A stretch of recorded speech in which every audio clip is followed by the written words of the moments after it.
No ano passado, aqui no Rio Grande do Sul, 107 mulheres foram vítimas de feminicídio no estado, né? A gente teve um crescimento do número de feminicídios no ano passado. Mas mulheres que tinham medida protetiva eram 21 mulheres, né?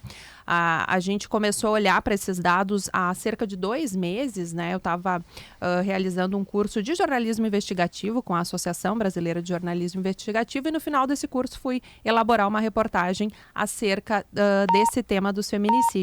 E o que a gente percebe, Stout? Primeiro, que houve um salto no ano passado, em 2022, nos casos de mulheres que tinham medida protetiva e mesmo assim morreram. Esse número dobrou em relação a 2021.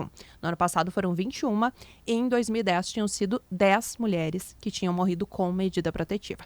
E o que a gente fez? A gente pegou esses 21 casos, né, e resolveu olhar caso a caso para entender o que deu errado, né?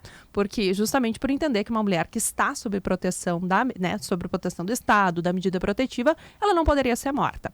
O que a gente fez? A gente aplicou aí nesses 21 casos um questionário que foi elaborado a partir de entrevistas que eu fiz com membros do Judiciário, do Ministério Público, vítimas de tentativa de feminicídio, que nos disseram, olha, as possíveis falhas são essas, né? A gente foi olhar cada caso para ver se essas falhas aconteceram. E o que a gente descobriu? Só para alguns dados aqui, né, que a gente descobriu com isso. Que 17 dessas mulheres já tinham dito, registrado, tanto na polícia como no judiciário, que elas estavam com medo de serem mortas.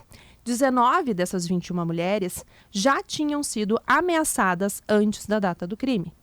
Em 14 casos, ou seja, em 2/3 dos casos, os homens já tinham prometido que iam matar essas mulheres. Eles tinham verbalizado isso, em pelo menos 14 dos casos, né? Em 15 casos, o homem perseguia a mulher antes da data do crime.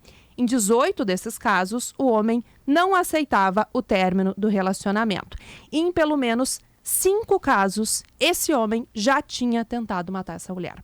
Eu digo pelo menos porque em caso de violência doméstica a gente sempre tem que falar pelo menos, porque a gente, como essas mulheres morreram, né? Eu não pude entrevistar essas mulheres, tive que ouvir familiares, acessar os processos, acessar os registros que essas mulheres fizeram. Então a gente está falando do que a gente conseguiu fazer a leitura.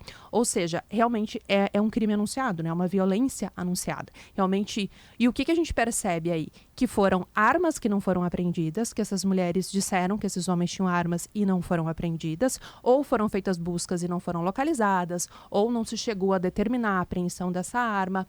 Em alguns casos, uma rede de fiscalização que não funcionou, que infelizmente a mulher tinha medida protetiva, mas a fiscalização não funcionou porque ela registrou o descumprimento mais de uma vez, mas esse homem não foi preso, né? Realmente isso não aconteceu.